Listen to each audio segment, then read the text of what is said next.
Smile. God loves you. You know, when I was young, Lincoln logs were all the rage. Remember them? Every Christmas, I wanted some Lincoln logs. Because I would say to my parents, they give you all this. And you can make all kinds of stuff out of it. Neat stuff. Well, one year I did get Lincoln logs. Not quite that many.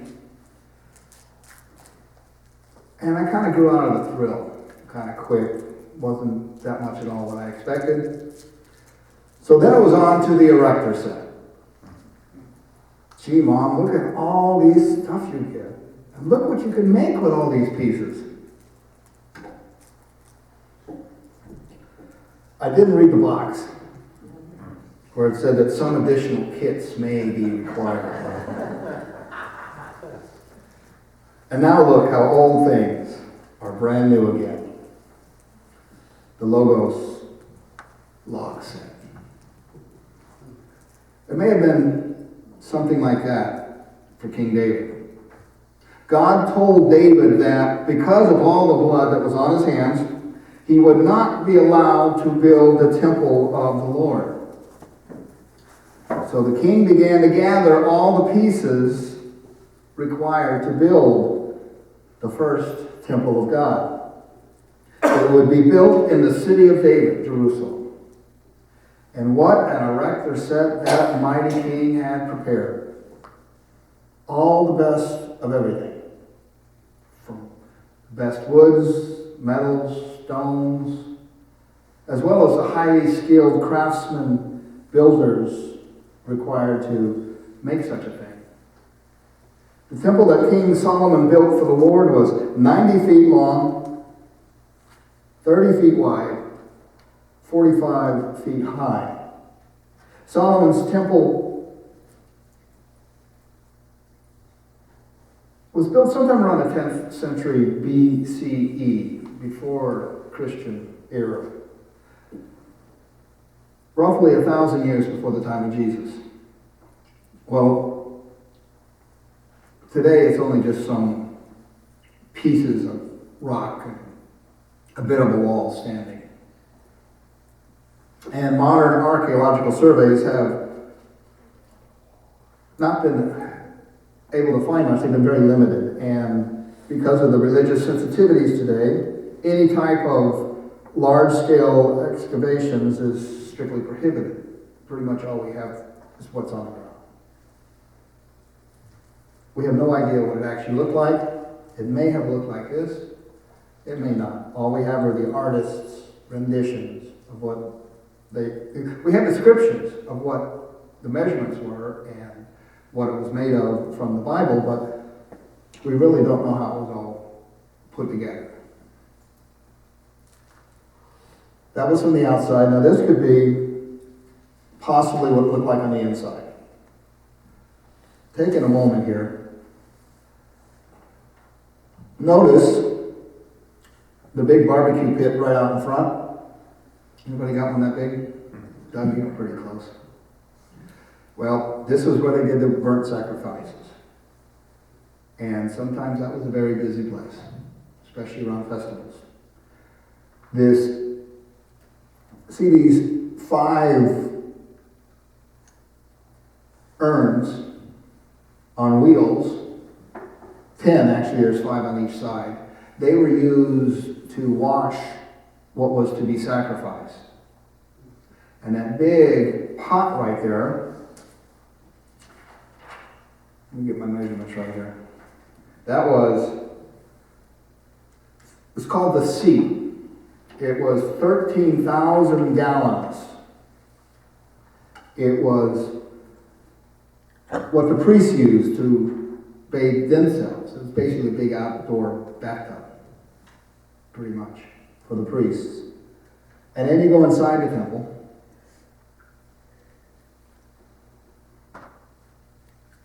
And all that gold, all that fine wood, lined with gold, and the inlays. This is as good a guess as any about what Solomon's temple looked like. It was known as the first the one-of-a-kind Holy Temple stood from about 970 BCE until 598, or basically about 410 years. Then it was destroyed by the Babylonian king Nebuchadnezzar II.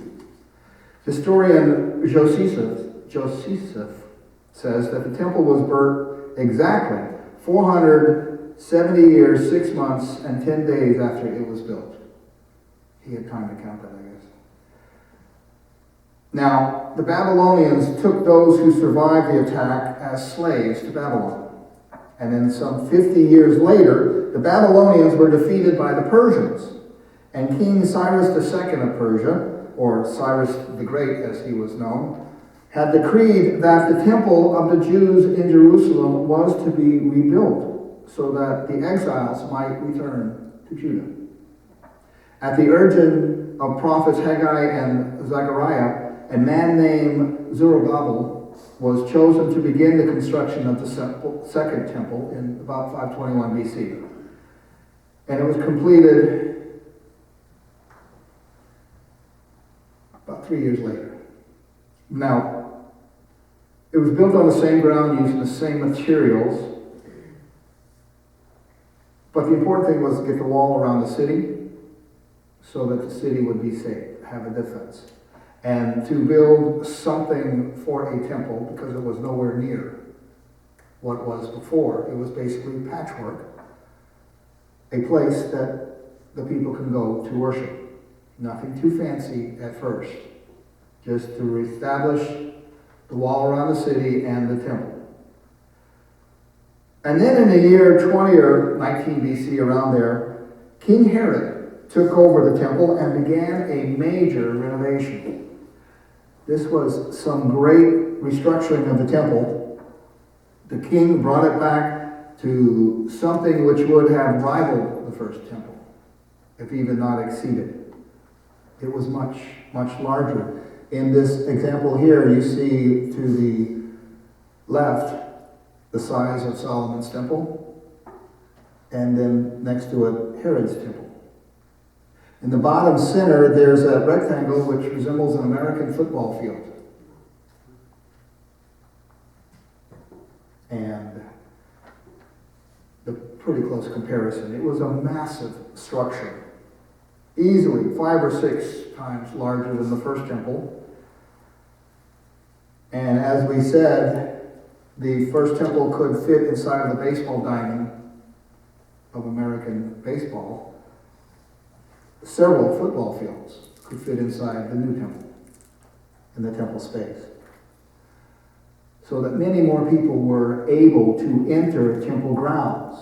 And in addition to the areas being enhanced for the priestly class, there was also space enough to allow the average Jewish man, woman, and even child to come onto the courts of the temple. There were 4 courts. There's the court of the priests, court of the Israel, court of the women, and the court of Gentiles. Herod had decreed that all may enter the temple grounds, even pagans. Just not full access.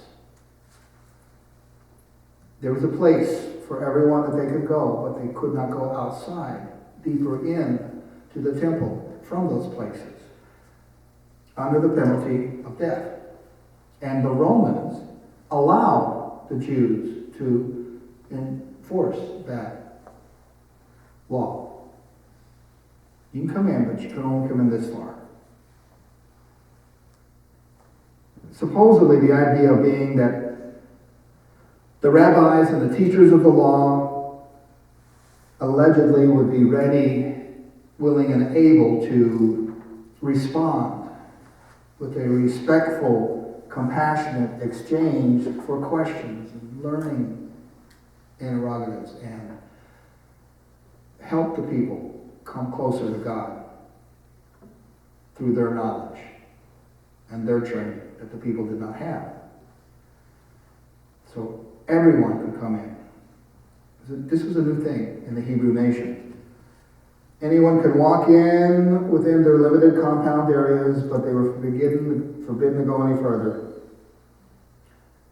There was even posted warning signs in Greek and Latin, which said that that penalty for trespass was death. Even if that citizen was a Roman citizen. Romans were treated different, and it saved Paul's life a couple of times, the Apostle Paul. When they were going to really go to town on him, he says, I'm a Roman citizen, and they had to back off because they couldn't punish before a trial. They took him off the rack. They stopped scourging him. They allowed him the 39 lashes, the 40 lashes minus 1. And this brings us to our New Testament scriptures. The Apostle Paul is writing Ephesians 2 from prison. He came to Jerusalem to see James. With James, there were 4 Gentile men who wanted to be purified by Paul, so that they would show and stop the talk that was going around that the apostles were against the Gentiles. This from Acts 2, 21, 26. The next day, Paul took the men and purified himself along with them. Then he went to the temple to give notice of the date when the days of purification would end and the offering would be made for each of them. Paul took them to the temple with the intention of presenting them to the priests so that these men could be found worthy to go into the Jewish area of the temple. They were seen by some Jews who didn't like that notion and idea because they knew the men as being Greek. Paul took them to the temple with the intention of presenting to the priests, but the crowd erupted around. They stirred up the whole crowd and seized him, shouting, "Men of Israel, help us! This is the man who teaches all men everywhere against our people and our law and this place. And besides, he has brought Greeks into the temple area and defiled this holy place." Paul was beaten. He was arrested. Not for the first time. Not that Paul had become used to chains and beatings, but while he was in that prison, Acts 23:11 tells us the following night, the Lord stood near Paul and said, "Take courage. As you have testified about me in Jerusalem, so you must also testify in Rome." Jesus was letting Paul know that he wasn't going to die there, that he would go to Rome and present the gospel in Rome. This made the time of his imprisonment much more tolerable. He knew he wasn't alone. He had not been forsaken. This was the second time that Christ had appeared to him. Once was on that road to Damascus, where the voice come down saying, "Paul, why are you persecuting me?" And here actually standing before him in that cell. On the road to Damascus, he was a chief priest sent to round up Christians. And from that encounter with Jesus, he was changed. He was a new person. He was now one of the Christians that he was pursuing. And he became a strong Christian, accredited with writing most of the New Testament, bringing countless millions to Christ through his writings and his examples and his witness of Jesus and his actions. He never met Jesus physically, but he met him twice spiritually. Paul never stopped proclaiming the gospel of Jesus Christ, who is Lord and Savior of the world. And when Jesus promised him that he would be allowed to present the gospel in Rome,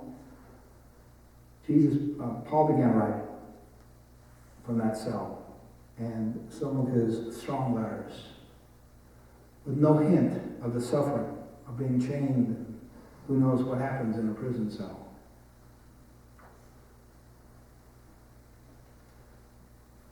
His purpose was to create in himself one new man out of the two, thus making peace, and in this one body to reconcile both of them to God through the cross. Jesus brought God physically here.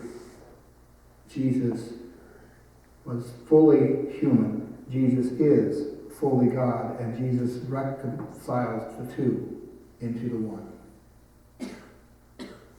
Thereby being the only one worthy, able to offer the eternal sacrifice for all of humanity through his actions on that cross. The blood that was spilled was done worthy before God for all time, for all humanity, for all the world. No one else could have done that except God and man in one. And that was Jesus. Now what I believe that we should take from this is what Paul took. Christ is Lord over all, and the only salvation for us.